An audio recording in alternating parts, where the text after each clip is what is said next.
Hello there, welcome back to The Bleeding Truth. I'm Sally McNally, the Irish midwife. And I'm Bridget, Sally's daughter. Today we want to introduce you to yet another really powerful woman, Dr. Jane Houston. Dr. Jane Houston is a midwife from Scotland and she has worked in some amazing places. She has a lot of experience. She worked in Zimbabwe, New Zealand, Haiti. I met her as one of my teachers at Frontier Nursing University. She was the director of the DNP program at that time. And she's currently an associate professor teaching within the University of Central Florida residency practice at a local maternity hospital. Welcome, Dr. Houston. Oh, well, it's a total pleasure to be here. And I'd love if you'd just call me Jane. That would be great, Okay. Dr. McNally. And it's so nice to see you again, Bridget. Thank you. Yes, absolutely. Super excited to hear more about you. Because I've only heard good things from my mom. She's been super excited for this episode. I'll pay you later. So, Jane, from what I understand, you are from Scotland originally, but you've worked in a lot of different countries and places around the world in midwifery. But you found that calling kind of when you were younger. So could you share a little bit more about what really drew you into midwifery and how it, briefly got you up to where you are now? Oh, well, that's a lovely question. Thank you. I always, because it makes me think of my dear departed mother. So luckily, I'm one of 7 children, and a lot of us went into healthcare, actually. Mummy was a nurse, my dad was a dentist. So when I was kind of finishing up high school, I felt really called. And at that time, and it's probably, for American folk listening, it may sound strange, but at the time, most nurses didn't actually have bachelor's degrees. So there was a kind of newer program that was starting. It's now called Glasgow Caledonian University. When I went there, it was a technical college because it was so long ago. I can't believe it. I think I went there when I was 5, Bridget. Oh, wow. Just to let you know what I mean. Well, it doesn't seem I've been a nurse since 1988. There was actually a big recession, so there was not a lot of jobs when I finished. So one of my sisters, she's actually now a professed hermit, and she lives in a caravan. But she was a obstetrician and a medical officer for 17 years in sub-Saharan Africa and Zimbabwe. Wow. So she offered for me to go and work with her. So that was my opportunity to actually go and study there and understand more actually about normal birth. And it was a very rural setting, so I really learned to honour birth there. And then after I came back, I worked in Scotland, and that was great. And I did a lot of neonatal work. I did a lot of lactation. Managed to work with a lot of birthing families, so that was great. And then I actually got an opportunity to move to New Zealand, so I became a Kiwi. So kia ora to all the Kiwis watching.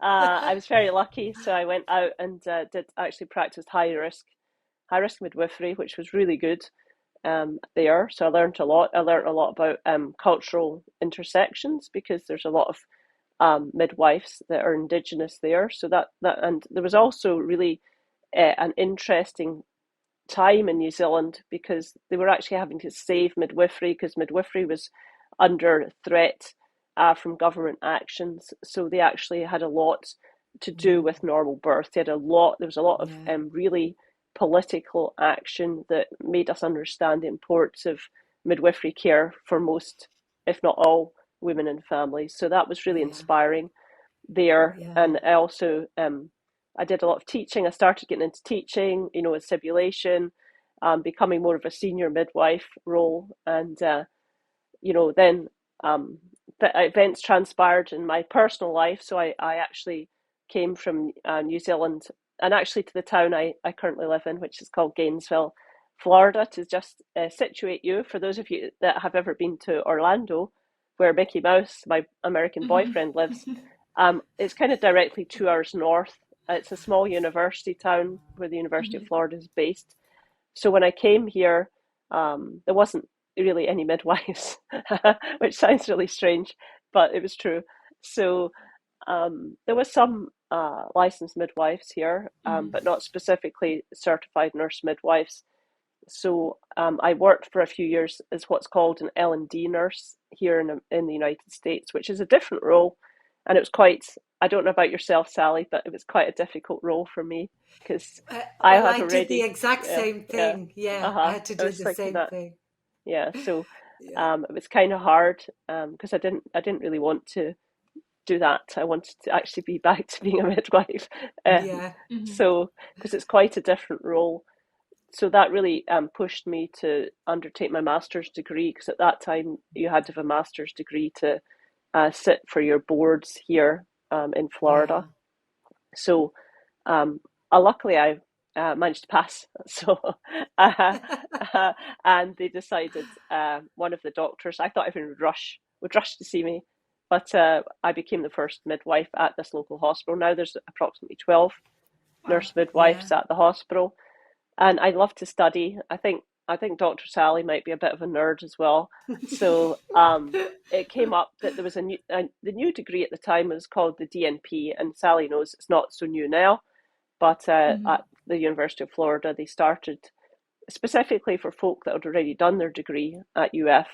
So I was able to be in the first class because I wanted to Yeah. teach. So over the last 12 years, I've done different teaching jobs, but I've also held on to my first love. I've never actually stopped catching wee babies. So I've Yeah. been very blessed. I've been working in many different settings. I have a lot of interest in normalizing birth, even for folks that maybe have medical conditions or have social issues that make it quite difficult to achieve their goals of normalizing birth and having a very empowering situation, even if things don't appear or are documented as completely normal. That the folks that I really preach, I evangelize. I am an evangelist of normal birth. I do my Yeah. best Yes. to Yes. really center the women in her care and make sure that she and her family have a very empowering birth. So now I'm Yeah. So, typically working with, sorry to yeah, speak over you, Bridget, just with, it's okay. typically now I'm working with medical residents to teach them the value of normalizing birth. So Fantastic. I've only heard it as like natural childbirth. Is that what you're referring to as like normal birth? Well, that's a great question. How long have we Yeah. got? Yeah. We could. The short answer is no, because Okay. it depends what technically. That's why I love midwifery and obstetrics, Mm-hmm. because you can't be very specific. Everything's a grey area, Right. right? So, if you look at the Lancet series on midwifery, talking about what is the essence of midwifery, so a natural birth to me is a birth that's completely unmedicated, that's Mm-hmm. maybe in a setting that's maybe a home or a birth Mm-hmm. center, but normalizing birth where women are heard and are Mm. able to make empowered choices, because there are people, Yes. like there are people that for medical reasons have to have an intervention such as a surgical delivery like a cesarean section, Mm-hmm. but they can have a normal experience that's not traumatizing, because we do know Yeah. specifically in American obstetrics, if we look at the data, birth trauma, and I know Sally does a lot to do with this, the women's experiences and in relation to trauma or surrounding pregnancy and birth is huge. So anything Yeah. you can do to alleviate that and Yeah. improve outcomes is what's essential to me as a midwife. And I Yeah. think we do that, don't we, daily when we come in and we talk with our patients and touch our patients, and our deliveries are a lot different sometimes to the usual obstetric delivery, and it does feel like normalizing, bringing things back to the way they should be. I love that you're teaching residents, because then they will carry that with them. I just delivered a resident's baby yesterday, and it was so nice. He was so interested. He was so capable himself. He's done deliveries. So, of course, I put the gloves on him and brought him in there. And he said he wanted a midwife delivery for his wife. And isn't it great, Jane, what we can bring from all of the different countries? We can pick the best pieces and bring them to our patients. I know that's what you do. You bring the best of everything and bring it to your students and to your patients. Well, I think you're exactly right, and I liked what you said about touch, because I'm currently doing a lot of data and looking at kindness and joy and compassion and humanity, and thinking about, we always say in midwifery, Bridget, we talk about high touch, low tech, and I always tell, when we're talking to the residents or whoever's and you always say you should always have a learner at your shoulder, because I mean, Sally's immortal, but I'm getting older. So we should always be preaching the word about take your time, don't rush. I mean, it's like, Sally, I'm sure you can endorse this. Yeah. When you're after the baby's born, for some reason, a lot of American obstetrics or midwifery revolves around hurrying. And I'm like, no, no, no. This is the most, Yes. I don't know, Bridget, if you know, but when after the baby's born is the most risky time for the mother. It's not actually the pregnancy and the birth. There's the most risk immediately after the birth. So you should honor that. And I get really sad, Yeah. like when people disregard the placenta. I'm very, Yeah. I love the placenta. It's a very dear organ to me. Can you imagine if a man could grow a placenta, he would win Wow. a world medal for something, He because would. so I mean, it's when they go, oh, that's hot, that looks awful. I'm like, but it's Oh incredible, no. and the uterus, Yeah. how the uterus is the best incubator. That there's no incubator that's anything like a woman's uterus. And then thinking about the importance of a healthy placenta, and then like Yeah. venerating the placenta. I'm like, look, placenta, and knowing the importance of it, and talking about its value to the baby and the mother to make a healthy child and a healthy pregnancy and birth, but not rushing. Like, when you just say, wait, just take your time, just don't rush. And it's the antithesis of American healthcare. We rush, we have 10-minute visits, we need to bill, we need to code. But the thing of getting back to the humanity of pregnancy care and birth, the holistic approach, taking your time, listening, and I think with us in the pandemic, we've got so used to like this, and let's just say, I know it's not Zoom, but this interaction is so, it's not healthy, like, not being able to touch, like not being able to touch Sally and say hey, and Yeah.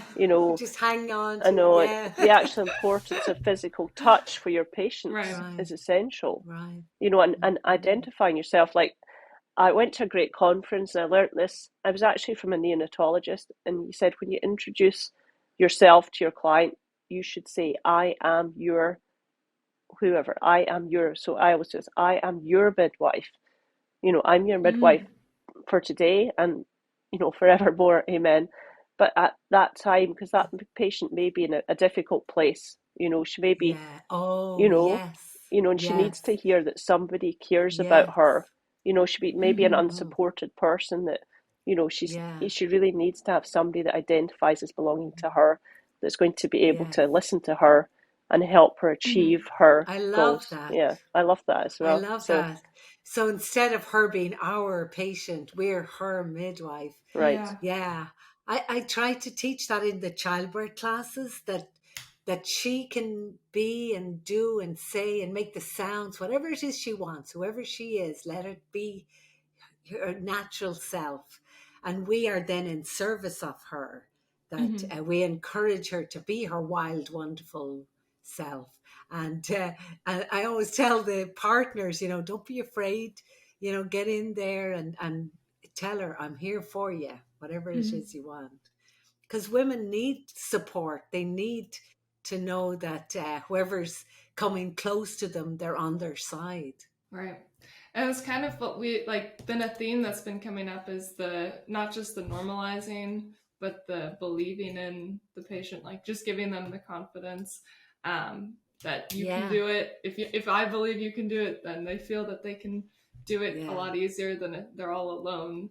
Even with things like breastfeeding, we were talking about that, but just when it comes to like natural labor or something, just having a little bit more confidence that, it's all going to be okay, and that they're there for you, and it's not going to be a struggle to get what you need. I've started teaching a hypnobirthing class, Jane, and it's going really well. I love it. One part of it is that we put a big picture of a flower. They have it if they want it. They can put a picture of a flower with the baby's head crowning through the flower on the clock. So that instead of looking at the time, they look at, the baby crowning like their body is a flower. And we are inclined to rush, like people looking, oh, she's still in labor, it's 3 hours later, and then they feel like, oh, they're not performing the way we feel they should. Well, that's right. That's exactly right. I mean, I love that. I mean, because I now teach centering, and we have a lot of centering. Oh, yes. So, I mean, great. It's fantastic. It really jumps off also into hypnobirthing. I mean, I love hypnobirthing. I think I must recommend it 12 times a day, Sally. So, great. Yeah, hypnobirthing. Just about your belief, and what Bridget said was so powerful. I had a long conversation with one of my sisters, who's also a midwife, we were talking about science and art 2 weeks ago. This is how exciting we are when we have family reunions. But the importance, because if you think about it, sometimes the perception is, because you say it's an art, it's like not important. But what we just talked about is actually scientific. It's actually science-based in strong research. It's not just an art that you just believe in it, but there's underpinning that the strength of your mind with hypnobirthing, or the strength of your beliefs, are crucial to achieve your normal birth. Wow, that's so great, isn't it? Wow. If women knew about that, we could help so many more women. I'm dying to ask about what you notice the differences, Jane, in women like in Zimbabwe, for their way of birthing versus New Zealand versus here and Scotland. Like, what has anybody got a better way, or do we all really do it the same way? Well, I think that's another great question. I'm sorry, I've got a bit of a cough at the moment, so I have to sip on. You poor baby. I'm sorry too. Sip on my tea. Sip away. Well, I think I think it's again about cultural beliefs. Your growing up time. So I think the folks, like our mother was a very strong woman. She had 7 of us naturally. She believed we only ever talked about breastfeeding. That's all we ever talked about. We didn't talk about anything else at home, seriously. And then my twin actually, she has 6 living children. She breastfed for over 20 years. So valuing, valuing normal things, but not letting people take your power. When women are pregnant, it may be the first time in their lives they've had to make decisions for themselves and their families.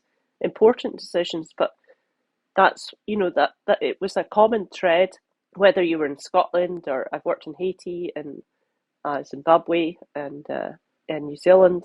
But yeah, I think seeing the empowerment of women in New Zealand was really interesting. People questioning, like, I think I probably learned so long ago, it was quite very like, I am the provider and I'm right, and and now that's actually wrong. We should be able to hear what the patient is saying and then do shared decision making in the best way forward for that person. So it was quite challenging when I went to New Zealand, because he'd be like, no, I don't want eye drops. I don't want the shot. Why are you doing that? And somebody that, in Scotland, people would just say, whatever you think. And I'd be like, well, it's not what I think. And then when I came, I live in the South. For those of you who are listening to this internationally, you should probably do a little research on the difference between the South and the North, for example, and of course the West, where you all live, and the East is very different as well. The lack of women feeling that they could speak out for what they wanted is quite, it can be quite distressing here. Like when people are being induced, which for those of you who don't know what that means, is that we've decided as a team that maybe there's an issue and this baby should come a little earlier than nature or whoever or the goddesses of the universe decide, that you'd ask the patient and you say, why are you being induced? And you say, well, I don't know, or the doctor told me, or the midwife told me. And I'm like, that is, transition to parenthood and motherhood is the most important thing ever in the history of the world that's going to happen to you. And for you not to know or understand, or no one's taken the time to explain why, is really, that's quite distressing. So you tend to find the profession of midwifery is now very strong in New Zealand. It's very strong in Scotland, but it's different because we take it, I don't know about yourself, Sally, but I think as someone that grew up within the National Health Service system, you take it for granted, right? That everybody has a midwife, of course. But then you come here and everyone doesn't have a midwife. It's just like, wait, what? Yeah. What's a midwife? Like, what's the difference between you and a doula? And you've probably had that, like, I've had that question so many times. And it's just, to have lost the profession of midwifery, it's very damaging for the health of the society that you're within, where the people are not seeing the value of normal birth. But I was able to see the power of women. Like when I lived in Zimbabwe, trust me, there wasn't any epidurals there. It was the middle of nowhere. It was a very rural setting. There was great care. There was a lot of touch, a lot of compassionate care. But, and not that, there is, I think a judicious use of an epidural or spinal, it's life-saving. It's life-saving. It really is. It's really improved outcomes. But, I don't even want to say the epidural rate because you'd be horrified. You'd never speak to me again, Sally. But, but preaching the word of the education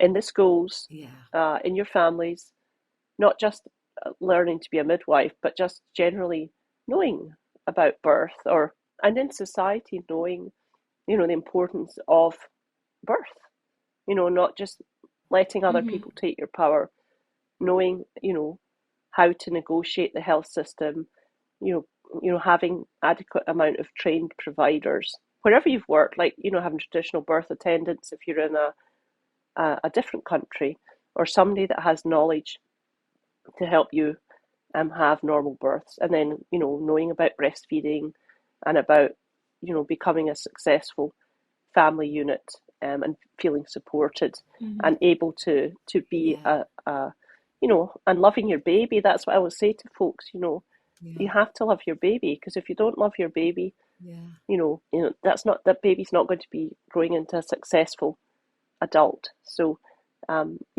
by education everywhere, that can really help society. And I think one of the questions I was wondering, which I feel like you kind of alluded to, but you've had a great experience as a teacher for many years, right? I think it was through Frontier. And I'm curious if you think that the future of midwifery in the US is on like a uprise, like it's doing a lot better. I like that word, uprise. Or if you think it's still pretty slowly growing in the US. Oh, that's a great question as well. So I don't know who your typical audience is, so I'll make sure I'm very diplomatic. So so there are issues within midwifery because we have a lot of different types of midwives here. So trying to bring us all together has been my mission since I came here. But to your point, I would say yes, in the state, because we have to think, I always think of the states of America maybe like little countries, because Florida's huge, right? It's a lot bigger than, for example, Scotland, but we don't have enough midwives. So you're right. I think it is doing okay. It's not on life support, but it's not out there pounding its chest. We have to get to the point where we're out there that most people expect to have a midwife and not an obstetrician. that they have access Mm-hmm. to an obstetrician when there's an emergency or an intervention that requires medical care. But also, we really need to, again, getting back to evangelism. It's hard because, with the health system the way it is, it's very ad hoc. We have to talk about reimbursement. How do we get on panels? We currently, and it's very sad, it pains me to tell you, there is no in-state midwifery program currently. Because I was running the program, and unfortunately, for a lot of mostly financial reasons, the University of Florida closed the program I was running. So that's a thing that has to improve, is more and more funding, because most of the midwifery programs are in institutions where they can't access general medical education funds from the federal government. So that's essential to think about having residency programs for midwifery. But it's a lot of work. Mm-hmm. And that's where we need to be, is to have more national funding, because these students here have to work. I mean, Bridget, can you imagine you've got a family, you're working full time, say as an L&D nurse, you're trying to study, and you've got to do clinicals and be a successful midwife, and it's a hard, because a lot of us as nurse midwives work within private practices, so we're actually, and it's called, unfortunately, it's called supervisory language. So I thought it was funny, and Sally can probably endorse this. When I became a midwife in America, some doctor had to stand behind me for 10 births to tell me I was good at it. But if you look, ACOG, no obstetricians have any. It's called competencies, right? They have to get checked off, like they have to do all these vacuums, all these whatever C-sections, but they actually don't technically get checked off for normal birth. So it's quite insulting for me as a senior midwife to be, well, Jane, you're okay at this. I'm like, well, that's nice, because you actually wouldn't know a normal birth if it popped out and hit you in the face, because you've never attended a normal birth. So it's quite funny. I'm sure they learned a lot from watching you, Jane. Oh God. Yeah. I just think it's hilarious, or not hilarious, but it just, exactly what you were saying is basically Sally. I know she was a midwife in Ireland, and then coming to the US, it didn't translate. So you were RN for, I don't know how long, nearly 20 years, right? Yeah. Before going back for the education all over again. And it was really difficult. Like you didn't stop working. You just waited till I was out of the house and you had more time. Then I could concentrate. And then I'm calling you saying, Bridget, help me. Yeah. The PowerPoint stuck. I've lost my homework.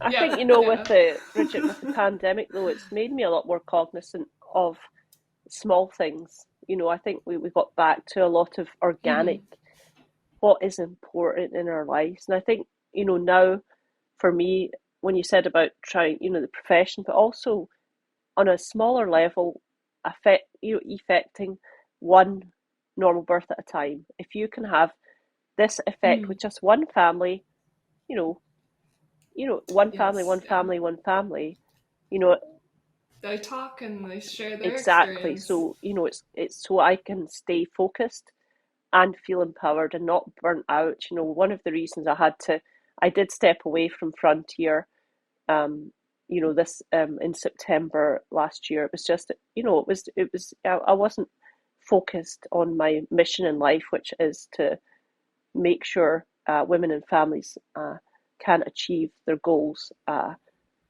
for normal births, normal pregnancies and births. Right. So that's what I kind of gone back to my original roots as a young midwife, when you were just birth. And Bridget, you probably don't know this, but typically in the UK we only look after pregnant women and families. We don't really take care of women that aren't pregnant or anything else, and we do a lot more community midwifery, which is a love of mine. I really miss not being out, Yeah. and that's an essential part that's really missing in American healthcare. We should try and bring Yeah. that back. Yeah, it was cool Yeah, in we New should. Zealand, Yeah, Sally. I don't know if you know that, but there's these rooms. They're yeah, called plunket rooms, and they're houses, and the yeah. women can go there with their new baby and stay for the day. So it's set up like a house. So there's a kitchen Oh, and bedrooms, yeah. and you can just go there, Wow. have a meal, and visit, Wow. and it's fantastic. And yeah, and it's paid for. Lovely. So there's not a Yeah, barrier to access. You can just go there with your baby, stay for the Wow. whole day, meet other women. It's very yeah. supportive, and that's Wow. what Mm. pains me also when we'd be discharging a patient after maybe her first baby, maybe she's had a difficult birth, she's really tired. We'd give her a piece of paper to tell her how to breastfeed. I'm like, what? Wait, what? That's Yeah, not Mm. how you, that's not yeah, helpful, for folks yeah. Right. that really want to Right. breastfeed. Whereas, in New Zealand, Yeah. we had pagers. It was great. It would say, baby McNally is waking up. Could you head over to, and they'd give you the address, and you would just go, and you just go, and it was Oh, fantastic, Oh, yeah. so wow. Wow. That's yeah, so great.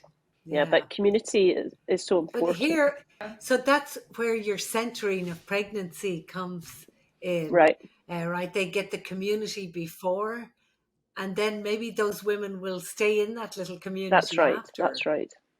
I, I, I really want to work on that and learn and do that Well, that's here right. And this county has actually got quite someday. a lot of grants. They actually can have, it's called newborn RN. There's actually a licensed midwife that will come and visit you at home, and it's free to access. Oh, But it's just yeah, the one visit. But they will come and make sure you're doing yeah, okay and see what you need. And there are some really good programs like the family yeah, partnership programs here that they do have community care. But again, it's the piecemeal, yeah, the piecemeal actions of things like how we split up everything in American hospitals, like respiratory therapy.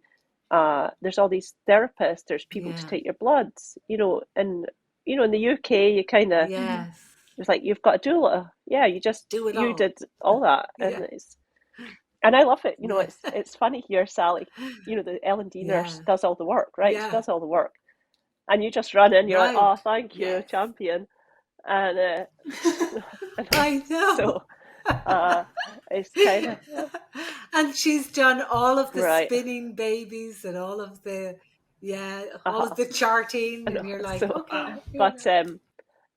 I think it's just I've been very blessed. That's what I think. It's just I've been very lucky in my life to have found. Well, I guess midwifery found me. I didn't find midwifery. I mean, it's done. Yeah. Midwifery has. She's a hard taskmistress. It's. I say it's not for the weak, right, Sally? It's not for the weak, but No, it's the no, it's greatest not for the joy weak. You got it. to be able to practice as a midwife and to achieve all the things I've been able to achieve and have just all these Yeah. when you have these like you know a few weeks ago I met this lady in the corridor at work in labour and delivery, and I said, oh, do you remember me? I looked after you 11 babies ago. And we're all posting like it's like, your baby's like 25, yeah, your baby's having babies, and it's just Oh. beautiful. It's a beautiful thing, isn't it? Yeah, It's really a beautiful it's Yeah. thing. beautiful. Mm. It's such Yeah. an amazing thing to witness, a woman Right. becoming a mother, and yeah, the baby looking at the mother for the first time, and there's this energy. No. I'm hooked on it. I love it. I don't know how I could ever stop doing it. Like you, I can totally understand why you would go back to doing Yeah. it.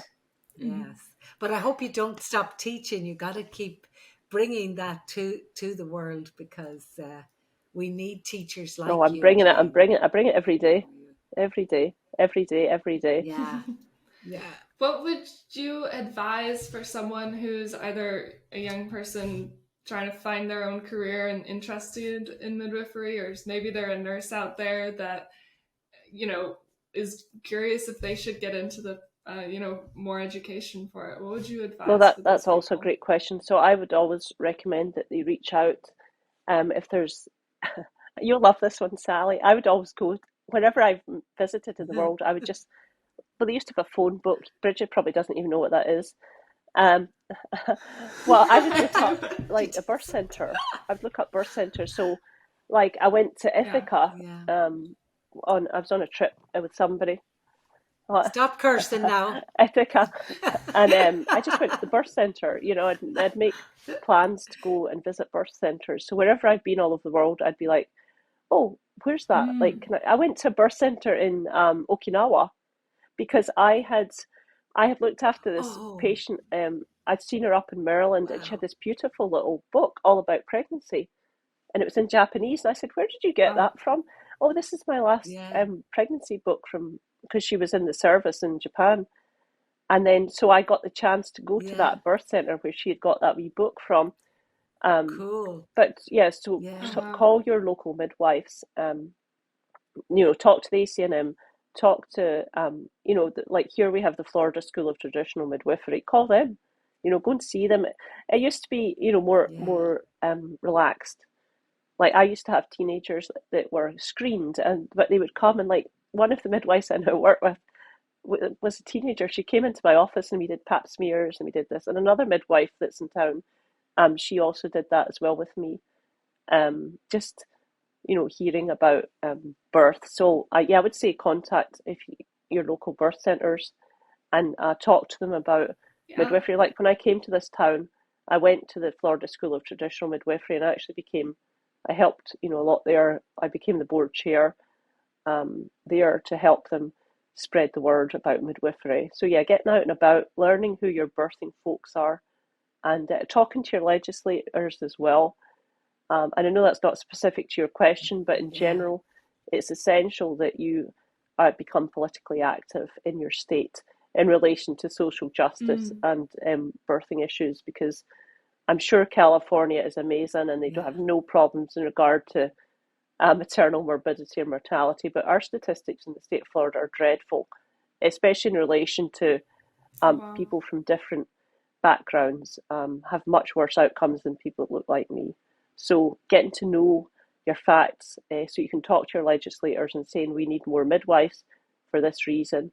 But yeah, for young folk, you know, I'd say call your birth centres, talk to folk at ACNM, you know, and there's lots of really active midwives. That, you know, we have lots of meetings. I always invite people, you know, reaching out on if you see something interesting on Facebook or Reddit or Etsy or something about birth, and you say, "Oh, who did that?" And then contact folk. I've got like, it's probably like your Rolodex. It's like, shh, you know, a lot of people in birth, and just talking to them about, you know, doing, you know, think about becoming a midwife and what it means to your society to be a midwife, you know, as a career, and a great career, and the best, you know, I would say the greatest career you could possibly have. I think that's fantastic advice. And Jane, you're a natural leader. Like you, wherever you go, you always end up kind of being in charge eventually, right? Bossy. You're like the milk bottles that we used to have at home, but you're the cream that rise to the top. All the goodness, all the best of midwifery right inside. Well, that's very kind.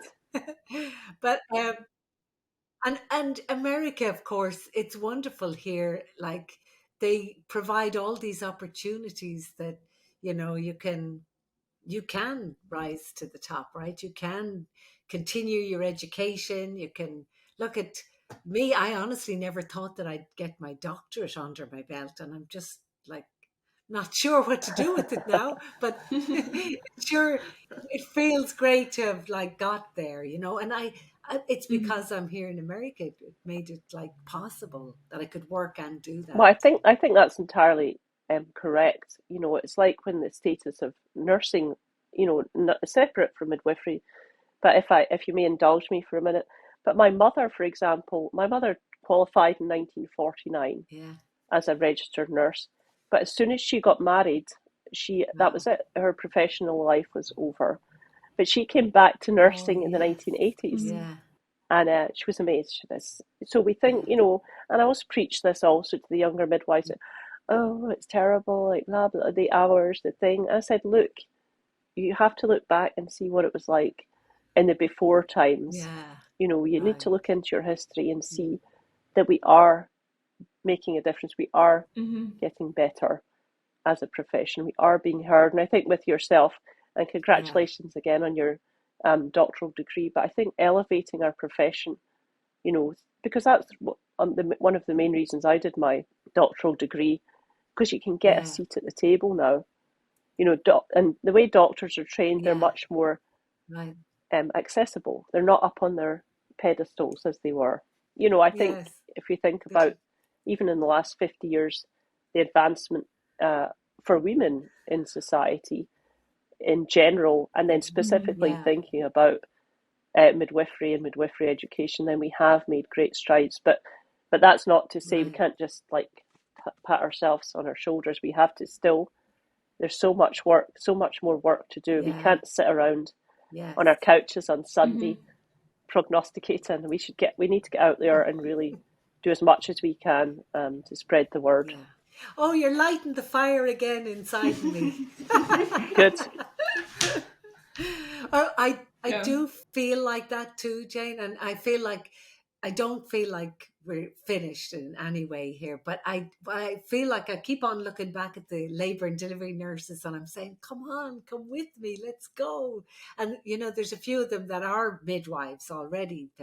They talk to and touch the patient and do the work, and they are midwives. They're doing the midwifery. They just need to come on now and come to school Or and me. then Yeah, come work with if you me. know anyone, we've got plenty of Or plenty you. of jobs here, and they're good jobs. Yeah, Yeah. that's Yeah. so Yeah. great. But we need more Yeah. midwives. We need more midwives. Please, please, please, if you're out there, consider midwifery. The greatest job Yes. Yes. in the whole of the world. The Yeah. best. Fantastic. It's Best the best. job. That oxytocin, right? When you get the oxytocin rush, you're like so Yeah. high. It's so Yeah. good. Yeah. Yeah. Yeah. Yeah. And they're crying and I you're know. crying and Well, everyone's well, I'm hugging not. and I'm it's from like, Scotland, Sally, so I don't cry. okay. Okay. I'm full of joy. I'm always full of joy. It's Ah, amazing.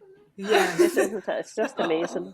You see that when you said that look, when you Yeah. see them looking at their wee baby, it's just amazing. Yeah. So, And everything seems to disappear all around them, and it's just them. baby's eyes. Yeah, That's right. it's beautiful. That's right.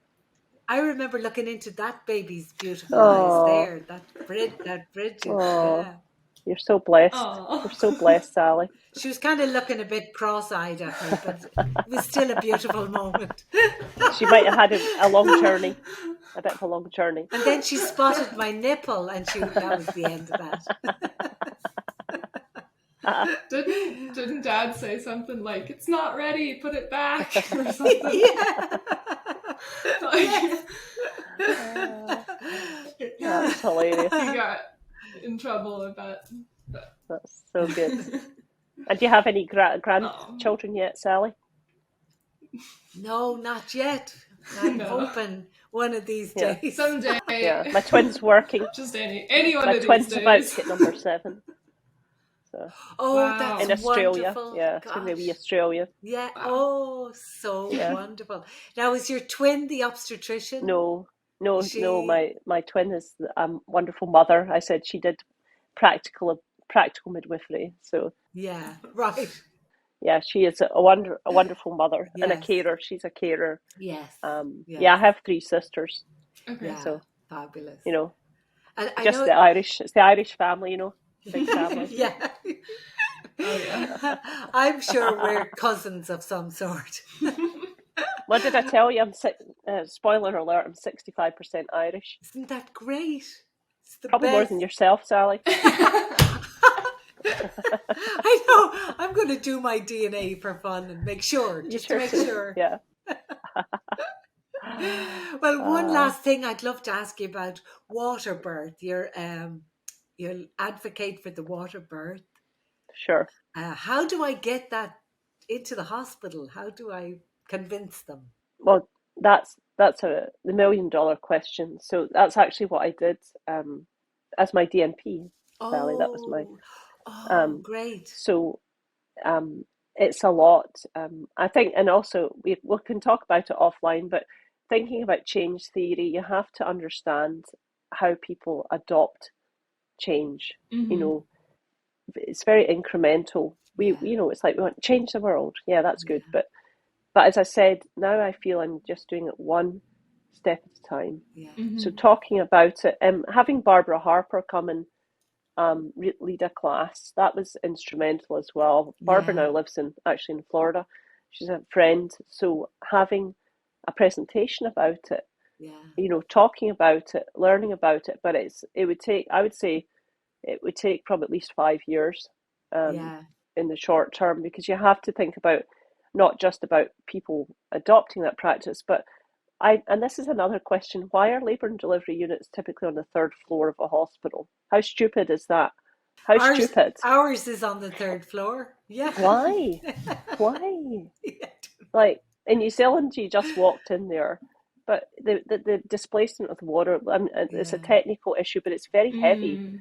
Birth tubs, you have to make sure that it's correct. So there's technical specifications as well as all the fun things, and thinking about it, having been able to provide water birth at a lot of families, it's incredible. But it's a lot of work. You have to be really good, and I'm sure you are, because you're a very senior midwife, but understanding risk, because not everyone is a suitable candidate, for example. So you need to look at that. But using water is essential. It's not just about the birth in the water. And many people, we call it land birth. I think it's lovely, land birth, water birth. Many women, if you look at the data, actually choose to not birth in the water itself. So being able to have access to a tub, and that's really important. So the best for many of both women. worlds. Right. But listening to women and having them have a voice, and not just some administrator in an office saying no. Keep going back, being persistent, being annoying, like saying, like, have you read my proposal? Have you done this? Here's all the steps. But you need to have champions within the obstetrical community as well. You need to have allies. It's not a thing. When people, I don't like the term self-made person, because it's not actually a thing. It's not actually true if you think about it. I'm like, well, no, you're not a self-made. What about your mother or your father or your family or the people that helped you on your journey as a person? It's just, we are standing on the shoulders of our ancestors, and, everyone in, say, midwifery, we didn't just get to be this awesome with just by being ourselves, right? We had to learn from those people that went before us that did those things. So who's been successful in introducing water birth? And like I said, a Barbara Harper type person that can come to your institution and maybe do a presentation about it, or having local families that have been able to have water births, because it is a lot of work. One of the things I found, the nurses said that to me, it's brilliant, it's fantastic, it's the best thing, but it is a lot of work physically for the nurses. But having all your constituents there, and not just yourself, talking about with families, with the communities and the hospitals, and getting and physician champions, specifically in America, because without that, you're not going to be successful. Okay. Great. Like the persistence to do those little things and chip away at it and introduce it to not just the hospital, but the community, and spread the word. And eventually down the line, it can be a thing. Right. Yeah. Thanks, Jane. You gave me lots to think of. But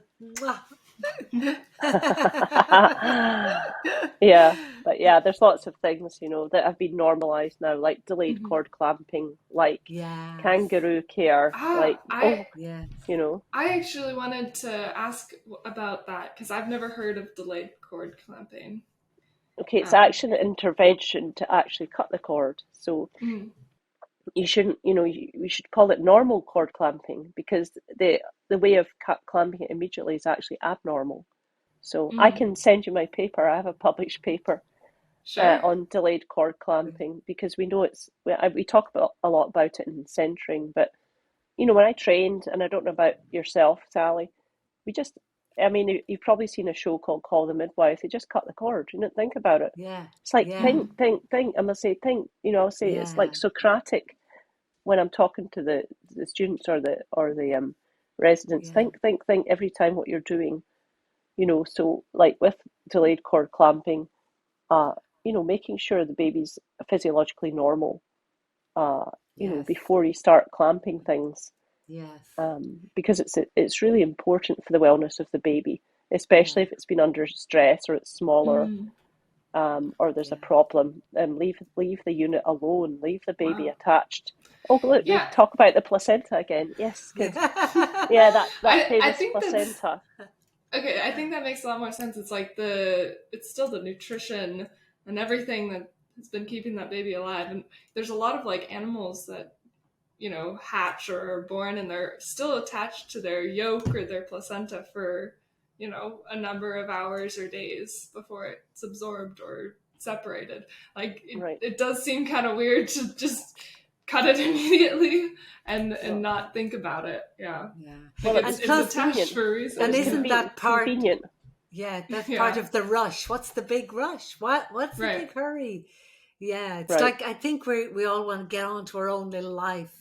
And this is the most important part of this baby experiencing their own birth, that we should just be patient and let them experience it. And if it's still pulsing, they're still getting the nutrients, the oxygen, and it's theirs. It's part of their system still flowing to them. Mm-hmm. Yeah. We don't do it anymore either. It's a baby-friendly hospital I'm so happy that I work in. And which turns out, of course, to be mommy-friendly as well, because everything's calm, everything's slowed down. Right. Everybody benefits. Well, that's right. Amazing. When I first came to Gainesville, they had this nursery thing, and they put the babies in the little things. I don't know what they're called, the bassinets, took them away. They took them away from the mother. Oh, I know. Why? It's like, what? And then I can't breastfeed, and I'm like, well, you can't really breastfeed if your baby's not actually in the same room. That's kind of like the problem. I know. Oh my gosh, I feel so guilty. Years ago, we used to do that. We'd say, you go to sleep, we'll take the baby to the nursery, and we'd feed the baby a big bottle, and we'd feed it like a calf to get it to suck as much as it could. Wow. Poor babies would drink like this much milk, and their poor belly was stuffed. I know. Yeah. Those were the days. I'm sorry. I'm fixing my karma now. Right. Well, Jane, I'm so glad to have heard more about you, and I feel like everything that you've talked about has been so inspiring. I'm not from the midwifery world or nursing world, but hopefully having a family one day, like all of this excites me and it's inspiring. I hope it also is inspiring to some people also who might get into midwifery and want to learn more. Well, you might be surprised. You can call me anytime if you want to. Yeah. I've got a young lady that I usually advise 3 or 4 people a week if they're thinking about getting into midwifery. I mean, I have a young lady that in my yoga group, Sally, and she feels called to midwifery. So, and Bridget, it's never too late. Just saying. That's so beautiful. I love that. Maybe. It's a great job. It's the best. It's not even a job. It's just so amazing. It's just like you go to work, so happy every day to go to work. Yeah. It's an incredible thing that we are able to offer. It's such an honour. So. Oh my gosh, yes, it is. Thanks, Jane. You're just so wonderful and so inspiring. Thank you. That's cool. And if you guys are listening to this podcast, I just want to say to our listeners, thank you so much. Please give us a like and subscribe. If you're on Apple Podcasts, please give us a review because that helps us out a lot. My heart's a bit squeezed. And if you enjoyed this episode with Jane, please share it as well. That would mean the world to us. So thank you. Thank you so Jane. much. Thanks a million for your bleeding truth.